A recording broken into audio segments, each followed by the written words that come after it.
ఎమ్మెల్యేల ఎర కేసులో సిట్కు తెలంగాణ హైకోర్టులో మరో ఎదురు దెబ్బ తగిలింది. సిట్ మెమోను ఏసీబీ కోర్టు కొట్టివేయడాన్ని సవాల్ చేస్తూ సిట్ దాఖలు చేసిన రివిజన్ పిటిషన్ను హైకోర్టు కొట్టివేసింది.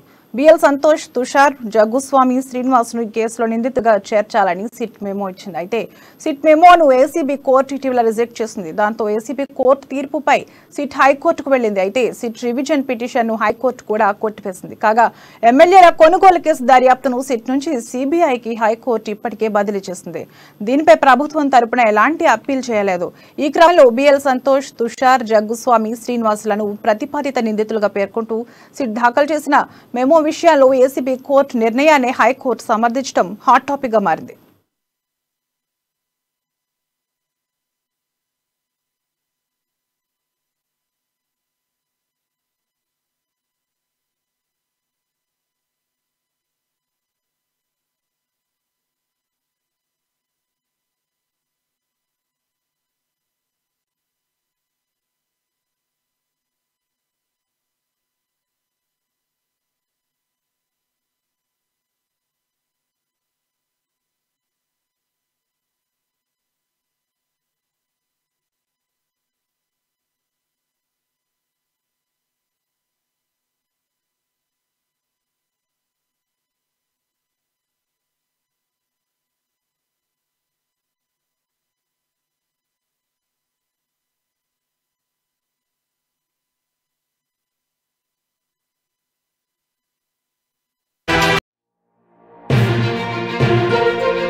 బులెటిన్లో మరో బ్రేకింగ్ న్యూస్ చూస్తున్నాం. ఎమ్మెల్యేల ఎర కేసులో సిట్కు తెలంగాణ హైకోర్టులో మరో ఎదురుదెబ్బ తగిలింది. సిట్ మెమోను ఏసీబీ కోర్టు కొట్టివేయడాన్ని సవాల్ చేస్తూ సిట్ దాఖలు చేసిన రివిజన్ పిటిషన్ను హైకోర్టు కొట్టివేసింది. బిఎల్ సంతోష్, తుషార్, జగ్గుస్వామి, శ్రీనివాస్ను ఈ కేసులో నిందితులుగా చేర్చాలని సిట్ మెమో ఇచ్చింది. అయితే సిట్ మెమోను ఏసీబీ కోర్టు ఇటీవల రిజెక్ట్ చేసింది. దాంతో ఏసీబీ కోర్టు తీర్పుపై సిట్ హైకోర్టుకు వెళ్లింది. అయితే సిట్ రివిజన్ పిటిషన్ను హైకోర్టు కూడా కొట్టివేసింది. కాగా ఎమ్మెల్యేల కొనుగోలు కేసు దర్యాప్తును సిట్ నుంచి సీబీఐకి హైకోర్టు ఇప్పటికే బదిలీ చేసింది. దీనిపై ప్రభుత్వం తరపున ఎలాంటి అప్పీల్ చేయలేదు. ఈ క్రమంలో బిఎల్ సంతోష్, తుషార్, జగ్గుస్వామి, శ్రీనివాసులను ప్రతిపాదిత నిందితులుగా పేర్కొంటూ సిట్ దాఖలు చేసిన మెమో విషయంలో ఏసీబీ కోర్టు నిర్ణయాన్ని హైకోర్టు సమర్థించడం హాట్ టాపిక్ గా మారింది. ఇదే అంశంపై మరింత సమాచారం మా ప్రతినిధి ప్రణయ్ అందిస్తారు. ప్రణయ్, చెప్పండి. Thank you Tarangini.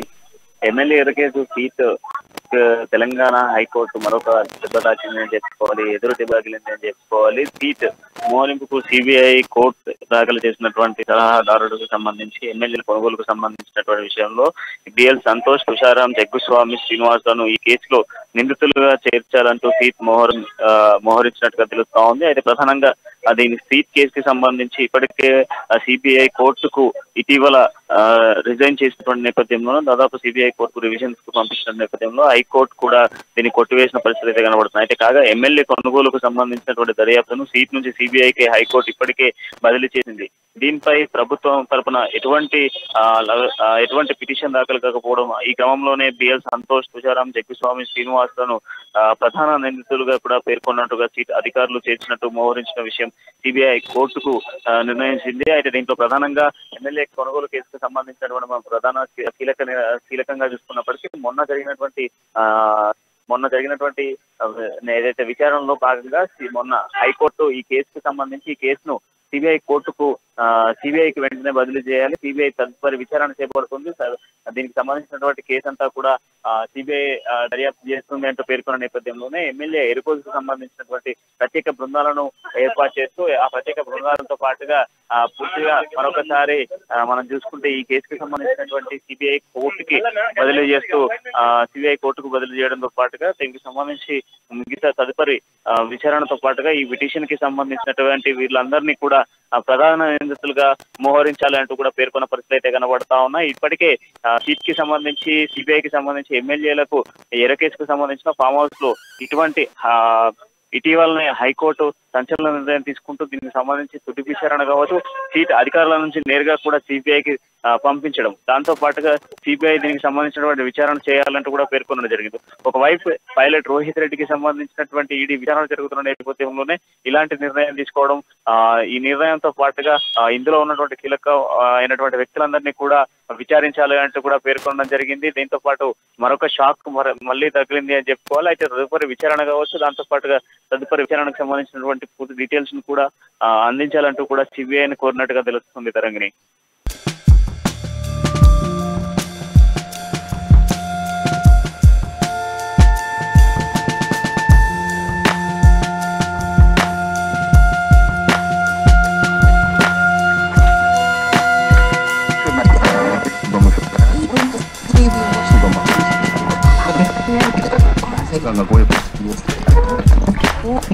Ya,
hoy.